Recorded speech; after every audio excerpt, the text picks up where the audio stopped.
Приветствую, друзья! Лавры модели Yanning Canon, по-видимому, не дают покоя производителям, и теперь уже небезызвестные Knowledge Zenith выпустили свое видение наушников с системой переключателей. Комплект тут тоже нестандартный, как, собственно, и внешний вид. Но интереснее то, что данную модель можно купить еще дешевле, если возможность настройки вам не нужна. Звучат же они для своего сегмента просто фантастически. О них сегодня и говорим. Поехали! Пришла модель в классической белой коробке с изображением героев обзора и перечнем их технических характеристик. За звук здесь отвечает 10-мм динамик с импедансом от 29 до 48 Ом и чувствительностью 110 дБ. В комплект нам положили инструкцию, она же гарантийный талон, скрепку для настройки, пенки, 2 набора несвойственных КЗ, силиконовых амбушюр. То есть насадок таких у этого производителя я лично еще не встречал. Торнадо с красным сердечником и универсальные белые, причем оба вида с широким отверстием. Кабель положили, как обычно, мусорного качества, что полностью подтверждается его сопротивлением 0,95 Ома на каждый из жил. Я предпочел ему модульный QDC от бренда TRN. Сами чашечки тут полностью выполнены из металла. С внутренней стороны у них средний по размерам звуковод и компенсационное отверстие. С внешней интересная такая трехмерная текстура с зеркальной поверхностью и небольшая отдушина.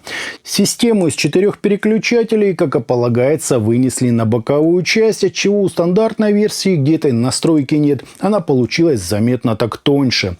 Интересно, что все эти переключатели, кроме последнего, отвечают за уровень баса. Последний же значительно снижает импеданс наушников с 48 до 29 Ом.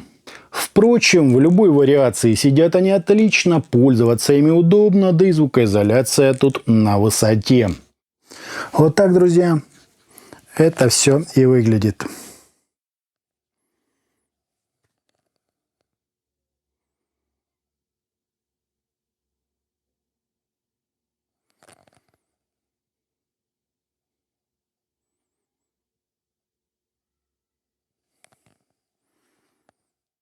Основные измерения проводил в наиболее интересной для меня настройке 1.1.1.1, то есть все переключатели вверх, на кабеле TRN T-серии и амбушюрах KBR 07. Разница есть, поэтому я все это и перечисляю. Так вот, мы имеем довольно вальяжный по длине импульс, допустимые расхождения между левым и правым каналом и искажение в пике, достигающее 1,35%, что немного выше нормы. Фаза ведет себя естественно, затухание на 30 и 60 дБ составляют где-то 80 и 97 миллисекунд с незначительными возмущениями на краях диапазона. По АЧХ же мы имеем подъем низких частот на 4, 6, 7,5 или 9,5 дБ в зависимости от настройки. Переход на середину довольно пологий, а вот выделение области разборчивости идет в уровень с настройкой 1.1.1.1. Так что если вам нужно приличное число низких частот, то подойдут варианты 1.1.1.0 и все однерки. Далее ровно под стать 3 кГц нам выделяют 8 кГц для усиления резкости звучания, после чего пиками на 12,5 и 19 кГц звук возвращается в воздух и подчеркиваются всевозможные перкуссионные моменты. Если сравнить это с КЗ ZVX, то последние имеют еще больше баса, сильнее выраженные 5 кГц и просто возмутительный акцент на 8 кГц. Против CCS и XS у нас также меньше баса и слабее акценты на средних и высоких частотах. Больше всего это похоже на дорогие Kivers Orchestra Lite, только улучшенные по басу и чуть приподнятые сверху. Следовательно, из всех дешевых КЗ данная модель имеет наиболее правильную настройку. О том, как влияют тумблеры, можно ознакомиться на графиках. Вкратце, первые 3 в разных комбинациях приподнимают бас, а последняя настройка уменьшает импеданс модели с 48 до 29 Ом. То есть становится громче, но не без последствий. Так, настройка 0000 и 0001 не очень похожи по уровню баса, во всех нулях его чуток побольше. Для точности я бы сравнил настройку все нули и 1001. Примерно так, кстати, выглядит АЧХ в версии без переключателей. По поводу амбушюр я не зря сделал оговорку, поскольку комплектные заметно медленно так прибирают верха. Занятная, конечно, эта тема с переключателями. Приятно, что бас можно выставить вот ровно под себя.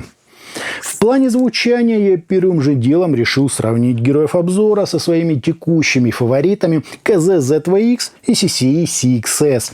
Первый, как ожидалось, имеет более выраженную прорисовку нюансов и немного неестественное выделение высоких частот, а вторые сочнее и ярче, с куда лучшей передачей эмоциональной составляющей.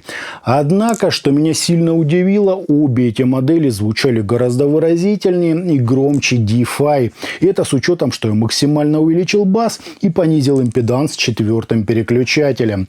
То есть для полной раскачки героев обзора вам понадобится более-менее нормальный усилитель милливатток от 100 на 32 Ома нагрузки. Впрочем, если все это грамотно выровнять, то DeFi своей, так сказать, промежуточной настройкой просто уничтожает и ZVX, и CXS. Но чтобы это понять, мне пришлось поднять гейн на моем стационарном усилителе для наушников SMSL HO200, чего я не делал уже почти год. Как некоторое подведение итогов, DeFi однозначно интереснее всех указанных моделей, однако использование их с аналоговым выходом телефона, планшета или какой-нибудь бюджетной звуковой карты – очень спорный вопрос. Наушники шикарные, но и немного требовательные к усилительной части. Ну а еще интереснее будет сравнить их с гибридными Shine, которые, судя по всему, компания Knowledge Zenith выпустила для бренда Joy Audio. По раскачке у них одна и та же картина, им нужно достаточно мощности. На слух же Shine заметно тоньше и детальнее на верхних частотах, отчего баланс серьезно так смещается в светлую сторону и теряется та самая однородность всего музыкального полотна. В DeFi же нет столь ярко выраженной прорисовки нюансов, однако все естественно и гармонично.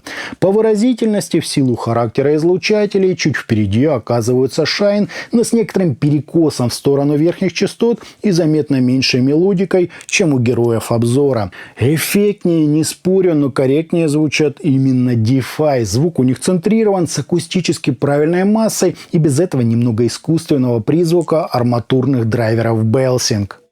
Бас тут заходит достаточно глубоко, он в меру текстурный, с правильно переданной ритмической составляющей и логичным, то есть без явно выраженной ямы, переходом на средние частоты, которые тоже наделены объемом, реалистичным весом и мелодикой. Какого-то особого уклона в разрешение здесь нет, однако модель в достаточной мере передает все нюансы произведения, грамотно балансируя между микро- и макроконтрастом. Высокие, в отличие от Joy Audio Shine и KZ-ZVX, на передний план не лезут и не пытаются оттенить с собой середину, а скорее грамотно дополняют средние частоты. То есть все, насколько это возможно, точно, тембрально честно и гармонично. Из особенностей хочется выделить немного выдвинутый вперед вокал и приятное слуху аналоговое смягчение. По стилистике при достаточной мощности для их раскрытия нет абсолютно никаких ограничений. Слушайте на них хоть классическую музыку или, например, электронный джаз, хоть брутальный рок с хип-хопом, все отработают с должным усердием и высоким качеством. Из насадок торнадо довольно сильно, на мой взгляд, давят бас, а белые, хотя и универсальные, но не имеют изысканности и легкого подчеркивания высоких частот, как у KBR 07, который я и предпочел всему, что положили в комплект. По настройкам, как мы уже видели на графиках, меняется только уровень низких частот. Лично мне по вкусу было просто поднять все переключатели вверх, однако за счет их количества можно немного повлиять на общее восприятие скорости и четкости модели. Чем меньше баса, как мы знаем, тем звук нам кажется детальнее, точнее и более, так сказать, хлестким. Последний же переключатель уменьшает импеданс и дает вашему усилителю шанс справиться с этими наушниками. Если сравнивать с дорогими Orchestra Lite, то общий характер у них очень схож, однако KV заметно четче, детальнее и лучше передают всевозможные перкуссионные моменты. По басу же DeFi вне конкуренции, но то и понятно. Прорисовка сцены в глубину не сказать, что отличная, но на достаточном таком уровне. Оркестр послушать можно.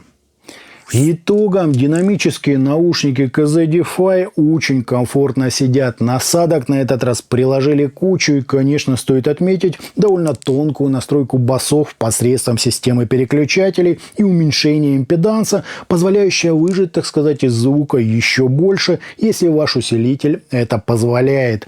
По характеру звук здесь мелодичный, сбалансированный, с приятным аналогом смягчения и немного интимным выделением вокала. Баса тут можно накрутить сколько захочется, но в любом случае он для своих денег просто шикарный, как и звучание модели в целом. На фоне более дорогих решений высокие тут, конечно, слегка прибрали, но это решается, например, амбушюрами KBR 07. Потрясающие, скажу я вам, наушники без всяких скидок на цену. Однозначно брать, далеко не все модели в 10 раз дороже настолько круто звучат. А на этом у меня все. Это были наушники KZ-Defy. Всем добра, подписывайтесь, ставьте лайк и присоединяйтесь ко мне во ВКонтакте и Телеграме. Всем, друзья, добра!